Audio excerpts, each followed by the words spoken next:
Alright guys, here's a match breakdown from a local I shot in Chino, California at Prado Gun Club. First stage, or my first stage, I think it was the fourth.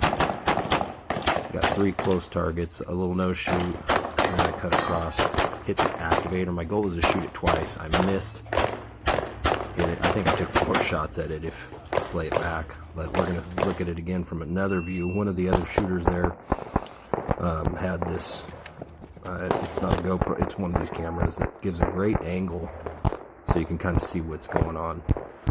Basically my plan was to move across, do the reload, hit the activator so that I can get that clamshell open, take the other 2 and then move into the center position and then finish, and it just seemed more efficient. Here's an unloaded start. You'll see my footing is terrible on this stage. These 2 boxes were basically at ground level, so I was afraid when I stepped in, well, it didn't malfunction here, but when I stepped in, you'll see that I kept my left foot up on that second position, and we're going to look at it again. I wasn't sure, I knew I stepped short, so I wasn't sure if I could put my foot down. So I come around, it's very awkward, but I stepped short. I wanted to go in further so I could put my foot down, which is why you saw the hop. Then these, I could have shot them a little bit faster, but my footing just felt weird for some reason on this stage. It was muddy, but reality, I just haven't shot enough matches in the last couple months, so this was definitely some rust coming off for this one. This one was all about positioning. You had to basically be in every position. I decided to take those 2 far ones, work my way over through that port, do a reload to the center, because if I hit this spot, which I did, I could see everything else from that position.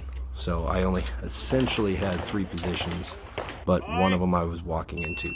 So I step in to get the first position, work my way across with just walking, do a little shuffle as I reload, and get wide and low. And that enabled me to get all these other targets, whereas you saw a lot of people going back and forth as they worked their way across, adding transitions that I didn't have. This was a great stage. This target right there that I just shot, I saw it like the shooter, maybe 2 shooters before that you could see it from that position, otherwise I was going to have to take it from the back. So I switched my game plan, my stage plan, right at the last second, which I don't recommend. So I was a little tentative on some of these targets because I was thinking about what I had to do next because I didn't have it burned in. So back up, I had to do a reload there because I couldn't get the rest done. Took that target on the move, tried to, and then finished there. So all in all, I was happy with it, but definitely if I had that plan burned in, it would have been a little bit better. So as you see, my draw was kind of off, and just some days you have it, some days you don't. It's been a while since it's been off. Had another malfunction right after I activated, so I lost my timing on the swinger, but fortunately I was able to clear it. No excuse, the gun is essentially the same. It's one of the prototypes that Grayguns built me before we came out with the Lockwood. So you'll see the problem was this was basically my home defense gun that I took down to the range just because I was doing some training and stuff, and I'm getting some work done on my match pistols. So this is what I took with me, and it still had a heavy spring in it for defensive rounds, and I didn't switch it out. So as you see, I threw a makeup there. I thought it was maybe a Delta, so I made it up and it ended up being a Charlie. Probably shouldn't have made it up, but then come across, have another malfunction. But another good stage. Multiple ways to shoot it. Most people did shoot it this way. Most people drew to the far targets. I drew to the close ones so that I could work my way across, because this transition after this makeup is immediate to that target that could move me in. There's actually 2 targets that moved me in position to the last 2 targets of the second position. And then you jam over, do the reload, and finish all at the front right there. So last stage, this one is a quick step over. There's 4 targets, you have to get in an angle. I decided to do a reload. You could shoot this clean, but I wanted to have extra rounds just in case. The activator, that spot was that little slit port is really awkward, especially for the last target I moved out of it.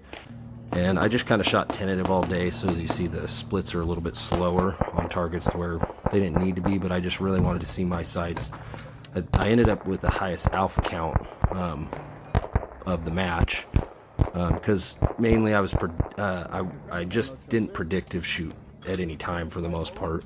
It was all reactive shooting, meaning I was seeing my sights for each shot, which basically slows down your splits even on closer targets. I just wanted to make sure I was getting alphas, because I wasn't moving the fast that day. Like I said, some days you have it, some days you don't. Just so happened I wasn't feeling very fast, very quick, and my legs were heavy, so I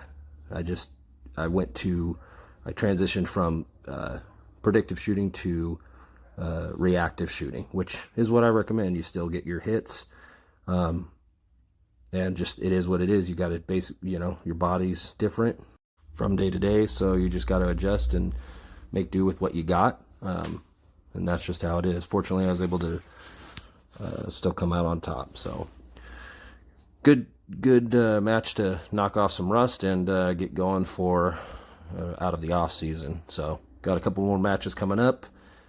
Stay tuned and I'll do a breakdown for those.